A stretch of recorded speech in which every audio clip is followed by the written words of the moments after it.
नमस्कार दोस्तों, गार्गी क्लासेस पर आपका स्वागत है। डेट आज की 6 मई 2022 और देख लेते हैं इंडियन एक्सप्रेस के एडिटोरियल आइडिया पेज से इंपॉर्टेंट आर्टिकल्स जो अभी हम इस वीडियो में डिस्कस करेंगे। आज हमारे पास में 4 इश्यूज़ हैं। सबसे पहला इशू तो हम डिस्कस करेंगे हीट वेव से रिलेटेड, दूसरा इशू रहेगा हमारा जीएसटी में रिफॉर्म से रिलेटेड, तीसरा इशू एक्सपोर्ट को हम कैसे इंक्रीज़ कर सकते हैं और चौथा इशू रहेगा इंडिया यूरोप रिलेशंस में क्या चीज़ों को देख करके कोलैबोरेशन आ सकता है। देखते हैं एक को डिटेल में।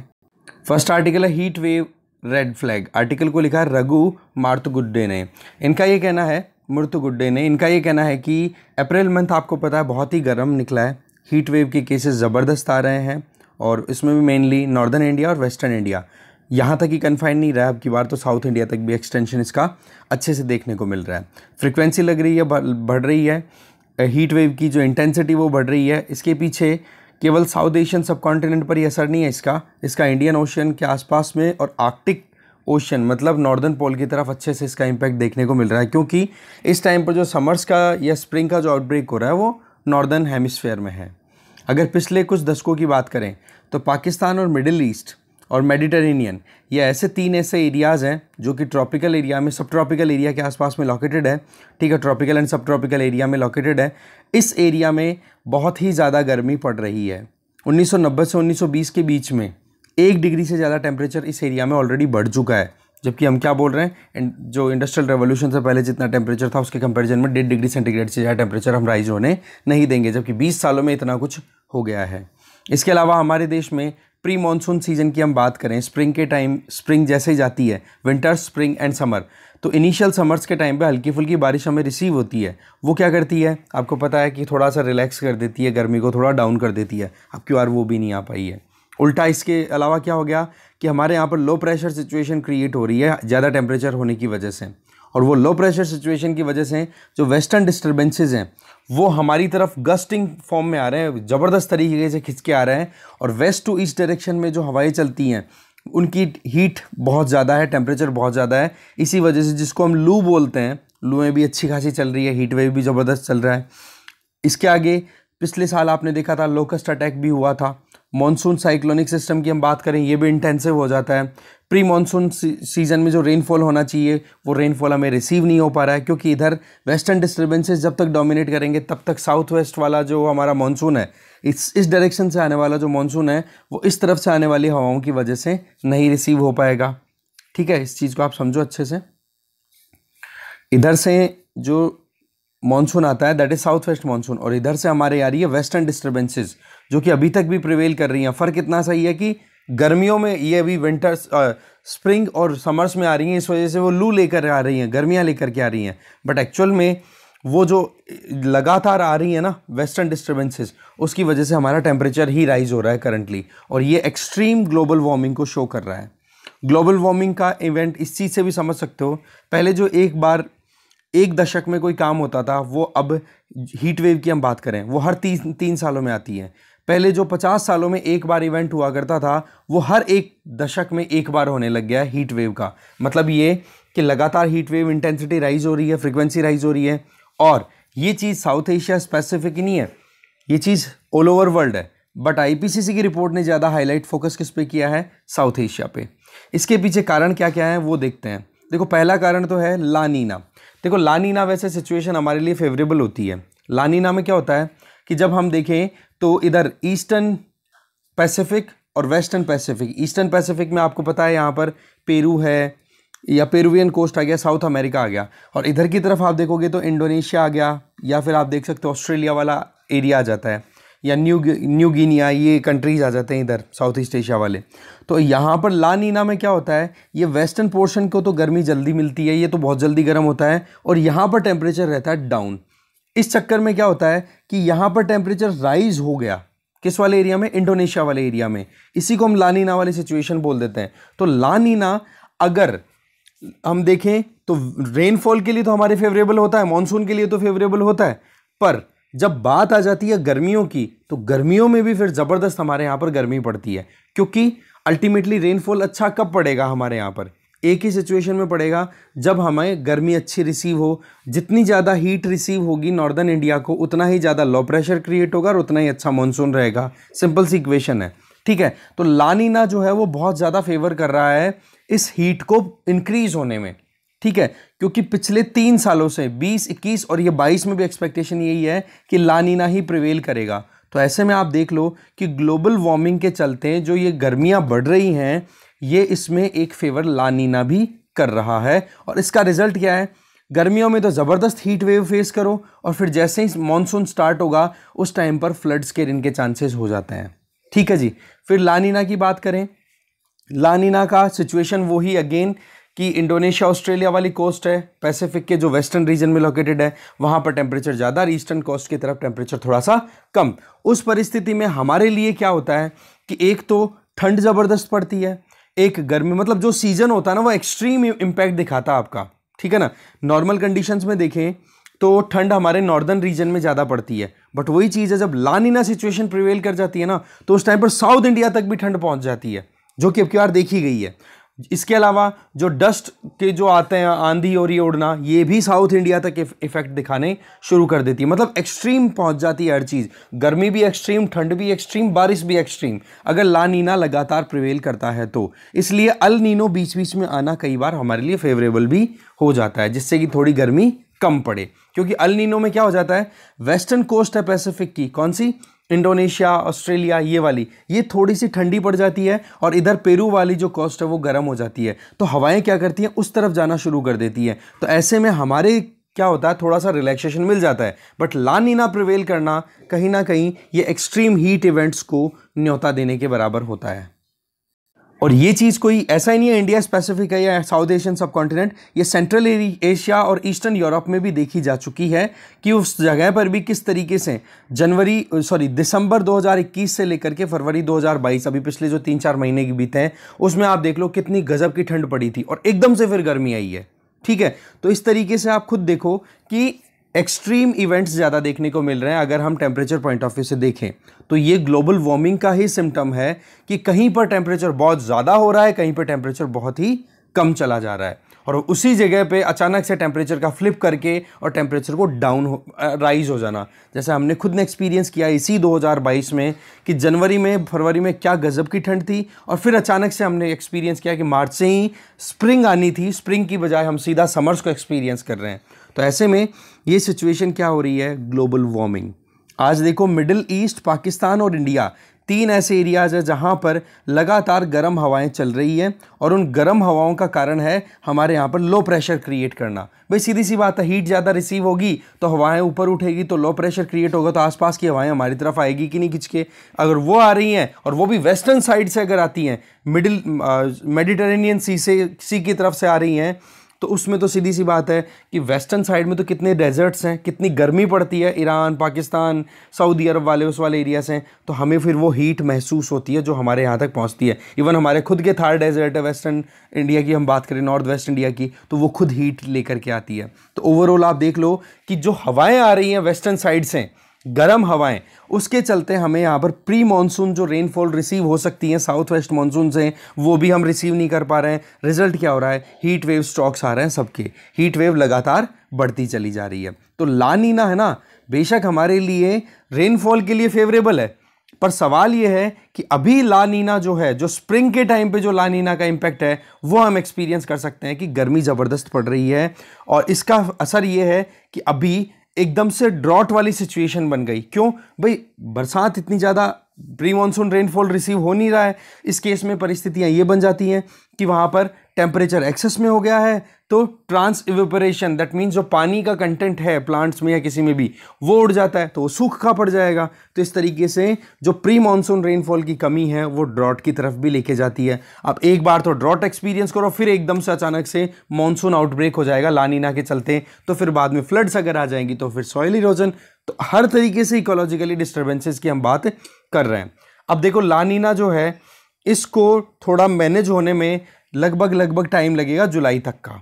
ठीक है जी, कैसे, क्योंकि हमें मानसून थोड़ा सा रिसीव होगा, और जुलाई मंथ में लगभग 1 जुलाई तक पूरे इंडिया को कवर कर लेता है मानसून। ठीक है, नॉर्थ वेस्टर्न इंडिया तक पहुंच जाता है, पूरा राजस्थान तक कवर हो जाता है, डेजर्ट वाला एरिया। तो तब तक हमें गर्मियों को झेलना पड़ेगा, और पाकिस्तान को तो पूरा जुलाई फेस करना पड़ेगा इस गर्मी को। ठीक है, क्योंकि पाकिस्तान तो और भी आ गया, वहाँ पर तो और भी कम रेनफॉल रिसीव होगा। तो ऐसे में इंडियन ओशियन में जो सिचुएशन अभी बन रही है, ठीक है, चाहे अरेबियन सी हो, चाहे बे ऑफ बंगाल हो या इंडियन ओशियन खुद हो, वहां पर टेम्परेचर का राइज होना।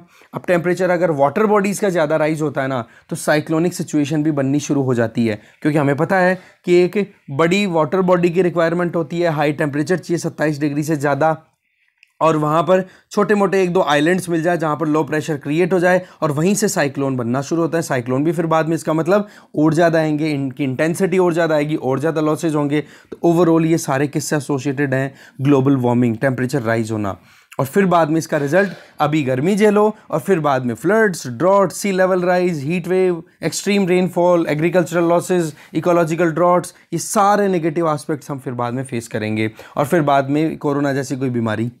तो ओवरऑल हम देखें तो अभी ये जो हीट वेव का सिग्नल है ना, इस सिग्नल को इग्नोर करने की ज़रूरत ही नहीं है। ये अपने आप में ग्लोबल वार्मिंग का अर्ली सिग्नल है, इसको ध्यान रखने की ज़रूरत है। और साउथ एशियन सब कॉन्टिनेंट तो बहुत ही ज़्यादा वल्नरेबल है, आईपीसीसी ने अपनी रिपोर्ट में ये बार बार भी कह दिया है। तो ऐसे में हम यहाँ पर मिटिगेटिंग एडेप्टेशन और अर्ली वार्निंग सिस्टम इंस्टॉल कर दे तो ठीक रहेगा। मिटिगेशन का मतलब कि भाई कैसे भी करके ग्लोबल वार्मिंग को कंट्रोल किया जाए। एडेप्टेशन का मतलब ग्लोबल वार्मिंग को रियलिटी मानते हुए हम हमारा ऐसा डेवलपमेंटल एक्टिविटी करें कि कल को अगर फ्लड्स, ड्रॉट्स कुछ भी आए तो हम उसको मैनेज कर सकें। और अर्ली वार्निंग सिस्टम की लोगों को पहले बता दो कि भाई आज का टेम्परेचर इतना होने वाला है, बाहर ना निकलें। तो इस तरीके से मैनेज किया जा सकता है, क्योंकि अब इस चीज़ को हम बिल्कुल इग्नोर नहीं कर सकते। और इसमें इंडिया और आसपास के जो देश हैं उनमें कोलैबोरेशन होना जरूरी है, कम से कम क्लाइमेट चेंज को लेकर। तो ठीक है, आगे चलते हैं। नेक्स्ट आर्टिकल है जीएसटी रिफॉर्म से related, make GST good and simple. Article को लिखा है एम गोविंद राव ने। देखो, वैल्यू एडेड टैक्स, जीएसटी एक तरीका का वैल्यू एडेड टैक्स ही है। वैल्यू एडेड टैक्स का इंट्रोडक्शन लगभग पिछले 20 सालों से लगातार इंट्रोड्यूस हुआ है अलग अलग कंट्रीज़ में, पिछले 30 सालों में।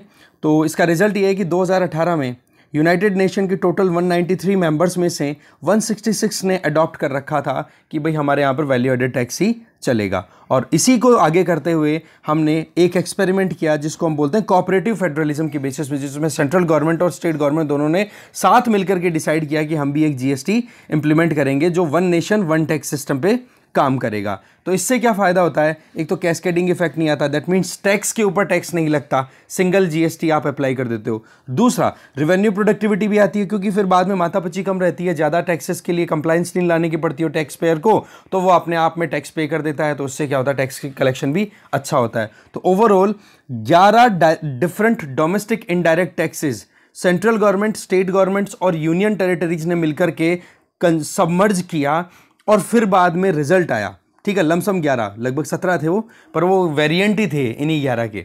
तो टोटल 11 को आपने मर्ज करके एक टैक्स में कन्वर्ट किया। टारगेट क्या था? कि एक सिंपल स्ट्रक्चर तैयार की जाए, आसानी रहे उस पर्टिकुलर टैक्स सिस्टम को कंप्लाई करने में किसी भी टैक्स पेयर के लिए। ठीक है, तो ऐसे में जीएसटी स्ट्रक्चर शुरू में हमने अडॉप्ट की तो हमने मल्टीपल टैक्स रेट मानी।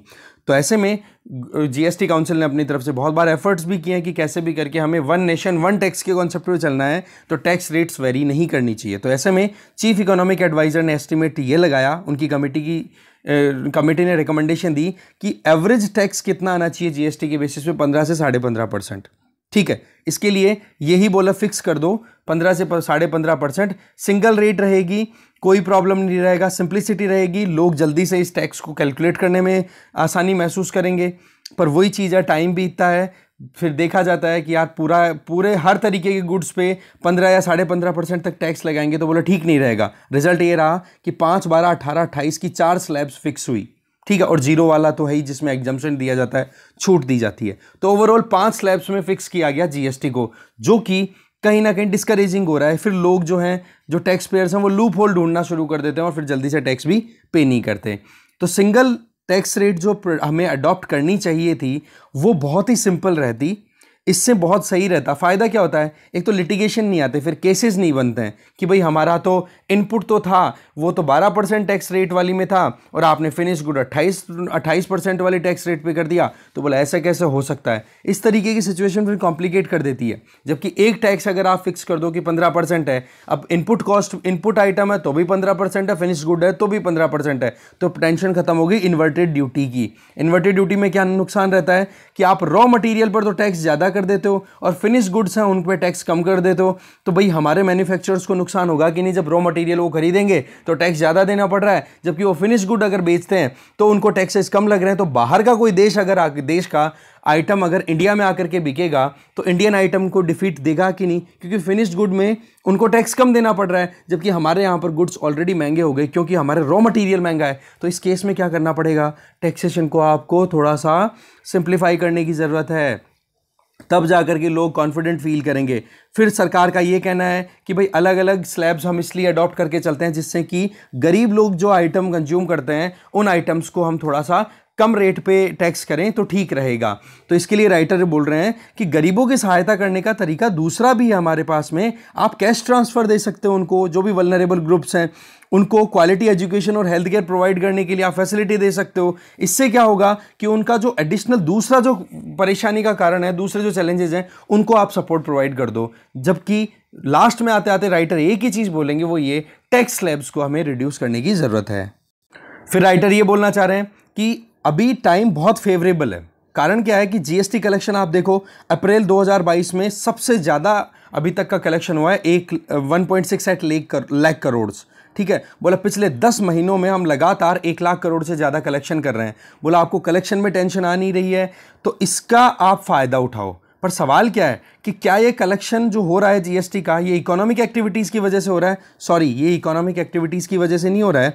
इसमें एक तो क्या हो रहा है, जो जीएसटी नेटवर्क है ना, क्योंकि आपको पता है पूरा का पूरा information communication technology based GST को हम इंप्लीमेंट कर रहे हैं, तो उस केस में इस नेटवर्क की एफिशिएंसी बड़ी अच्छी आई है। इस एफिशिएंसी की वजह से कंप्लायंस अच्छी आई है और ई इनवॉइसिंग करना पॉसिबल हो पाया है। दैट मीन्स किसी का भी बिल जो जनरेट हो रहा है वो ऑनलाइन हो रहा है, तो इस वजह से कंप्लायंस ज़्यादा आ रही है। ठीक है, और लोग जो हैं ज़्यादातर पेमेंट आजकल ऑनलाइन भी करने लग गए हैं। आपको पता है कि आपने खुद ने कितना ऑनलाइन यूपीआई से इनसे पेमेंट किया है, इसकी वजह से भी जीएसटी कंप्लायंस और ज़्यादा बढ़ती चली जा रही है। तो ओवरऑल देखें तो इकोनॉमिक एक्टिविटीज़ तो रुकी पड़ी हैं, बट जीएसटी कलेक्शन राइज हुआ है क्योंकि एफिशिएंसीज राइज हुई है। बोला इन्हीं एफिशिएंसीज को हमें अप्लाई करने की ज़रूरत है। आज 10 करोड़ से ज़्यादा का जो भी ट्रांजैक्शन हो, उनको अगर सही तरीके से हम अगर काम कर लें, मतलब 10 करोड़ से ज़्यादा ट्रांजैक्शन करने वाले जो भी बिजनेस हाउसेज हैं उनको सही तरीके से अगर हम कंप्लायंस में ले लें तो 95% तक हमारा कंप्लायंस आ जाएगा, तो और ज़्यादा हमारा कलेक्शन होने लग जाएगा जीएसटी का।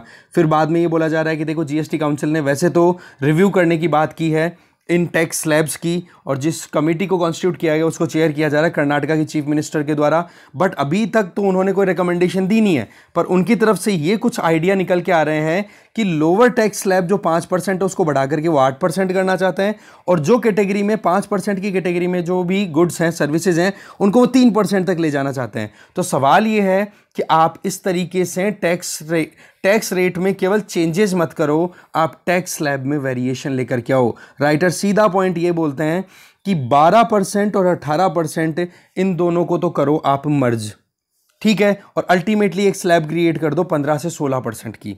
एक स्लैब तो ये हो गई। दूसरी बोला 28% वाली स्लैब को करो खत्म, और 5% वाली स्लैब है इसको बढ़ा करके कर दो 8%, और इस तरीके से केवल 2 स्लैब रह जाएगी, एक तो 15 से 16 और एक 8%। इससे क्या हो जाएगा कि जो नुकसान गवर्नमेंट को होने वाला है वो कंपनसेट होने के चांसेस बन जाएंगे, क्योंकि अल्टीमेटली हमारा टारगेट क्या है, जीएसटी को सिंप्लीफाई करना एक गुड टैक्स के तौर पे इंप्लीमेंट। गुड का मतलब अच्छा है, यहाँ पे वो गुड्स नहीं है, ठीक है।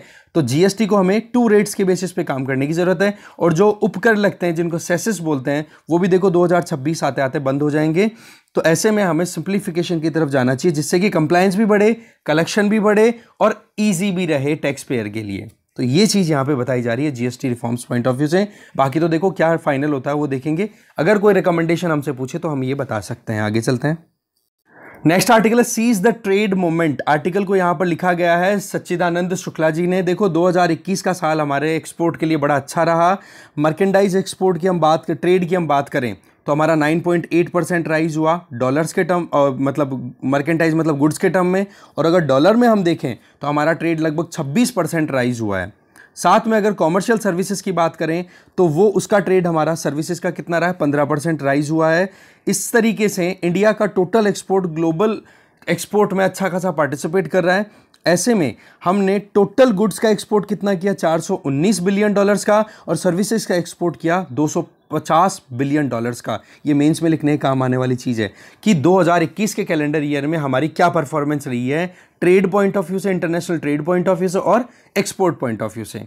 तो सवाल ये है कि ये जो ग्रोथ फोरकास्ट है ये क्या कंटिन्यू चल रही है। देखो अभी आपको पता है कितनी अनसर्टेनिटी चल रही है, जियोपॉलिटिकल एनवायरनमेंट कितना सेटल नहीं हो पा रहा है, यूक्रेन रशिया इशू चल रहा है, कहीं नॉर्थ कोरिया कुछ कर रहा है, कहीं जापान टेंशन में आ रहा है, कहीं कुछ और चल रहा है, पेंडेमिक है वो अभी भी ख़त्म नहीं हो रही है। तो ओवरऑल आप देखो कि जो एक्सपोर्ट ग्रोथ हमने अचीव की है वो इस एक्सपोर्ट ग्रोथ को हम कंटिन्यू करना चाहते हैं तो हमें कुछ और ऑप्शंस पे भी एक्सप्लोर करना होगा, क्योंकि WTO ने सीधा एक बात कही है कि देखो मर्केंडाइज ट्रेड वॉल्यूम है वो 3% ही रह जाएगा 2022 में।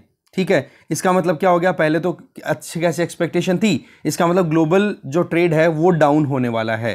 तो इस केस में ग्लोबल ट्रेड अगर डाउन हो तो हमें क्या करना चाहिए जिससे कि हम हमारा एक्सपोर्ट राइज कर सकें, क्योंकि एक चीज़ पर हमें अच्छे से ध्यान देना होगा कि जहां पर हमने, आप मानो 2008 में जो सब प्राइम क्राइसिस आए थे ना, उसके पहले की 20 साल की हम बात करें, लगभग 1988 से लेकर के 2008 तक का जो टाइम था, उस टाइम पर इंटरनेशनल आप देखो कि अच्छी खासी ग्रो कर गई थी, मार्केट बहुत बढ़िया चल रहा था उस टाइम पे। ठीक है, और हमारे देश में भी हम देखें तो आप देखो कि GDP के कंपैरिजन में जो ट्रेड का कॉन्सेप्ट था वो अच्छा थोड़ा सा परफॉर्म करता चला जा रहा है। अभी भी GDP हम देख रहे हैं ना कितना कम एक तरीके से परफॉर्म करती हुई दिखाई दे रही है, इन्फ्लेशन की वजह से कई मुद्दे ऐसे आ रहे हैं, अभी भी इकोनॉमी प्रॉपर ट्रैक पे नहीं है, जबकि दूसरी तरफ ट्रेड हम देख रहे हैं कि अच्छा खासा राइज हो रहा है। तो ऐसे में एक्सपेक्टेशन ये है कि 2022-23 में GDP अगर 1% से राइज होगी तो हमारा ट्रेड लगभग 1.1% से राइज होगा। इसका मतलब क्या हो गया, ट्रेड हमारा अच्छा परफॉर्म कर सकता है। तो इसके लिए किन चीज़ों पर हम और ध्यान दें जिससे कि हमारा एक्सपोर्ट बढ़ सके। देखो श्रीलंका और यूक्रेन है ना, ये दोनों क्राइसिस में चल रहे हैं और दोनों एग्रीकल्चरल प्रोडक्ट का अच्छा खासा एक्सपोर्ट किया करते थे। जिसमें यूक्रेन की बात करें तो यूक्रेन तो वीट एक्सपोर्टर रहा है और श्रीलंका चाय का एक्सपोर्टर रहा है और टेक्सटाइल का एक्सपोर्टर भी रहा है। तो बोले इन तीनों अपॉर्चुनिटीज़ को हमें ग्रैब कर लेना चाहिए। कैसे, आज अफ्रीका के 25 ऐसे नेशंस हैं, ऐसे कंट्रीज हैं जो कि अपनी रिक्वायरमेंट का लगभग 1/3 गेहूं रशिया और यूक्रेन से मंगाते हैं। ये रशिया और यूक्रेन दोनों के दोनों अभी लड़ाई में लड़े हुए हैं तो ऑक्यूपाई कर सकते हैं। दूसरा, श्रीलंका ग्लोबल टी मार्केट में लगभग 300 मिलियन किलोग्राम प्रोडक्शन करता है, उसमें से 98% तो केवल एक्सपोर्ट करता है। वहां की भी इकोनॉमी बिल्कुल डिलैपिडेटेड कंडीशन में, बहुत बुरी परिस्थितियों में गुजर रही है। तो ऐसे में इंडिया वर्ल्ड का सेकंड लार्जेस्ट प्रोड्यूसर है चाय का, लगभग 900 मिलियन किलोग्राम जो है चाय प्रोड्यूस करते हैं। क्यों ना हम इस अपॉर्चुनिटी का एक्सप्लॉइट करें। फिर बात आती है टेक्सटाइल की। बोला श्रीलंका टेक्सटाइल में अच्छा खासा एक्सपोर्ट करता है, लगभग $5.42 बिलियन। तो बोला इस टेक्सटाइल एक्सपोर्ट के अपॉर्चुनिटी को भी हमें ग्रैब करना चाहिए। आज एशिया में बांग्लादेश, वियतनाम और कंबोडिया, ये 3 टेक्सटाइल या अपैरल्स को एक्सपोर्ट करने वाले कंट्रीज हैं। ठीक है, और श्रीलंका था ही। पर इस केस में आज अगर हम लेबर को थोड़ा रिफॉर्म्स लेकर के आगे हम काम कर लें तो बहुत कुछ एक्सपोर्ट को हम राइज कर सकते हैं। तो राइटर यहाँ पर कुछ सजेशन दे रहे हैं, उन सजेशंस की हम टू द पॉइंट बात करेंगे। सबसे पहला सजेशन तो ये कि जो नॉन टैरिफ बैरियर्स हमारे प्रोडक्ट पे लगे हुए हैं ना, एग्रीकल्चर प्रोडक्ट्स पे, उनको हटाने की ज़रूरत है। उसके लिए हमें क्या करना पड़ेगा, SPS रिक्वायरमेंट्स को पूरा करना होगा। SPS का मतलब हो गया सैनिटरी एंड फाइटोसैनिटरी, मतलब हाइजीन से रिलेटेड जो भी हमें करेक्शन लाने हैं ना हमारे एग्रीकल्चर प्रोडक्ट में, वो लेकर के आओ। दूसरा, हम चाय के एक्सपोर्ट को सपोर्ट करना चाहते हैं ना, तो इसके लिए जो ट्रेडिशनल टी बोर्ड्स हैं उनका अच्छा खासा रोल होना चाहिए। उनको ऑटोनॉमी दो जिससे कि वो मार्केट में अच्छी वैल्यूज़ को गेन कर सकें, वो डेवलपमेंट करें, प्रमोट करें, रिसर्च एंड डेवलपमेंट पे ज़्यादा फोकस किया जाए। साथ में जो ऑलरेडी एक प्रपोज्ड कानून है जो कि होल्ड पे है, जिसका नाम है T promotion and development act, बोले इसको जल्दी से इंप्लीमेंट करो। ठीक है, दूसरा हो गया।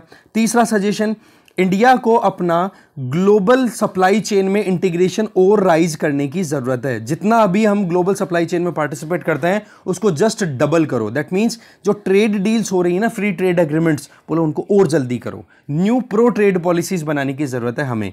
इससे क्या होगा कि इंडिया और भी अपना रोल इंटरनेशनली अच्छे से प्ले कर पाएगा, चाहे फिर वो ट्रेड पैक्ट हो, चाहे किन्हीं डिफरेंट रीजन्स में हमारी एंगेजमेंट हो। चौथा सजेशन, भाई जो टैरिफ रेट्स हैं किन पे, इंटरमीडिएट गुड्स, जैसे कि हम कुछ गुड्स को इंडिया में मंगाते हैं और उनकी असेंबलिंग करवाते हैं और असेंबलिंग करके फिनिश गुड को हम बेच रहे हैं, तो ये जो इंटरमीडिएट गुड्स आ रहे हैं जिनके बेसिस पे हम यहाँ पर प्रोडक्ट को केवल असेंबलिंग कर रहे हैं, तो बोलो उन पे टैक्सेशन को हमें रिड्यूस करना होगा। इससे क्या होगा, असेंबली एक्टिविटीज राइज होंगी और हमारा एक्सपोर्ट फिर उससे भी बेनिफिट्स में चला जाएगा। 5वां सजेशन कि हमें इनेबलिंग इकोसिस्टम बनाने की ज़रूरत है और वो लंबे समय तक चलना चाहिए, ऐसा नहीं कि केवल आपने अभी बना दिया। इसके लिए क्या किया जाए, लेबर इंटेंसिव प्रोसेसेस पर ध्यान देना होगा, मतलब मैन्युफैक्चरिंग इंडस्ट्रीज पर ध्यान देना होगा। प्रोडक्ट लाइन जिसमें एक बार रॉ मटेरियल एंटर हो तो फिनिश गुड भी हमारे यहाँ से प्रोड्यूस होकर के एक्सपोर्ट हो, इस तरीके के सिस्टम को हमें कंटिन्यू बनाए रखने की जरूरत है। 6ठा सजेशन, हमें प्रोएक्टिवली जो फॉरेन डायरेक्ट इन्वेस्टमेंट पॉलिसी है ना उसको और ज़्यादा इनेबलर बनाना होगा। इससे क्या होता है, देखो जो मल्टीनेशनल कंपनीज होती है ना वो इंडिया में आकर के अपना इन्वेस्टमेंट करती है तो टेक्नोलॉजी भी लेकर के आती है, तो जॉब्स भी क्रिएट करती है, तो इसका बेनिफिट हमें लॉन्ग टर्म में मिलता है। तो बोले इस तरीके के नेटवर्क को हमें तैयार करना होगा और लोकल फर्म्स को भी हमें प्रमोट करना होगा जिससे कि एमएनसीज के साथ कोलैबोरेट करके और वो अच्छा काम कर सकें।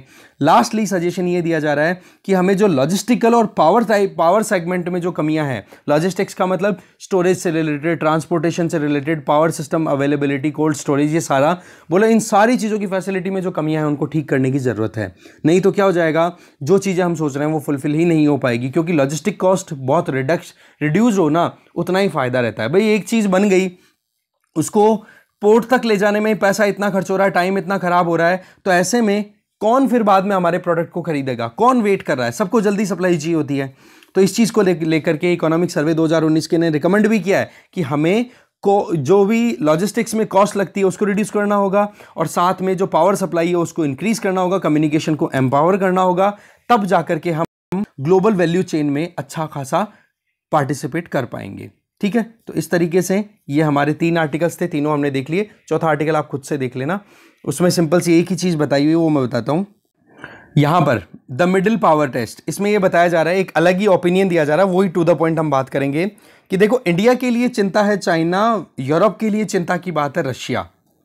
तो इस तरीके से डिफेंस पॉइंट ऑफ व्यू से तो कन्वर्जेंस आ रहा है, पर क्या 2 कंट्रीज या 2 रीजन्स के बीच में अगर इंटीग्रेशन केवल डिफेंस के बेसिस पे हो सकता है क्या? तो संजय बारू जी का ये कहना है कि इंटीग्रेशन जो है वो ट्रेड के बेसिस पे भी होना चाहिए, बट ट्रेड की जब बात आती है तो अभी तक भी फ्री ट्रेड एग्रीमेंट साइन नहीं हो पाया इंडिया और यूरोपियन यूनियन के बीच में। तो इस केस में क्या किया जाए?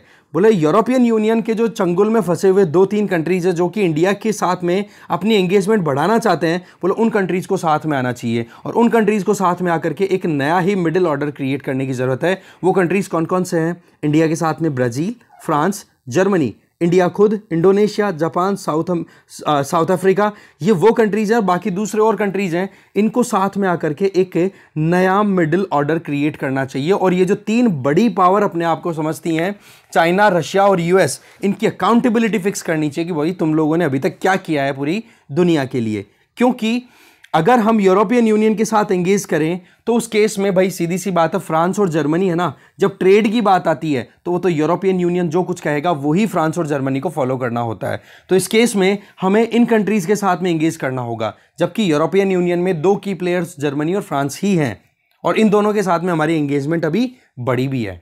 फिर बात आती है कि G7 कंट्रीज की जो समिट होगी उसमें इंडिया को इनवाइट किया गया है। जी ये पहली बार नहीं है, इसके पहले भी इनविटेशन बहुत बार मिल चुका है। ठीक है, अटल बिहारी वाजपेयी जी के टाइम पे भी, मनमोहन सिंह जी के टाइम पे भी, और अभी जो इनविटेशन है वो केवल इंडिया को ही नहीं दिया है, जर्मनी ने सेनेगल को भी दिया है, इंडोनेशिया को भी दिया है कि आप भी आओ हमारे यहाँ पर G7 में पार्टिसिपेट करो। तो ओवरऑल आप देखो बात ये निकल के आ रही है कि यूरोपियन यूनियन एक तरीके का सिंगल मार्केट वाला ऑप्शन है, तो वहां पर तो देखो ट्रेड की जब बात आए तो उस केस में हम ज़्यादा एंगेज उन कंट्रीज के साथ नहीं कर सकते जो हमारे साथ आना चाहते हैं। तो ऐसे में जो मिडिल पावर्स है ना उनको साथ में आना चाहिए, तब जाकर के अपनी रेलेवेंस को बनाए रखा जा सकता है। और इस चीज़ को रिकॉग्नाइज फ्रांस और जर्मनी दोनों करते हैं, और ये अभी से नहीं, ये 1960s में ही कर लिया था, जब 1960s में फ्रेंच प्रेसिडेंट चार्ल्स डे गुले उन्होंने ये कह दिया था कि इंडिया जब तक स्ट्रेंथन्ड और स्टेबल नहीं होगा तब तक साउथ एशिया स्टेबल नहीं हो सकता। और जर्मनी ने अपनी तरफ से पूरी कोशिशें की है IITs को डेवलप करने की। इसका मतलब फ्रांस और जर्मनी ने तो इंडिया के पोटेंशियल को समझा, जबकि यूएसए उस टाइम पे पाकिस्तान के साथ एंगेजमेंट में लगा हुआ था और हमारे साथ इतना ज़्यादा कोई कोलैबोरेशन में था नहीं। तो ऐसे में मिडिल पावर्स को साथ में आना चाहिए। तो इस डिस्कशन में यही थे आर्टिकल 4, देख लिया हमने। Thank you very much.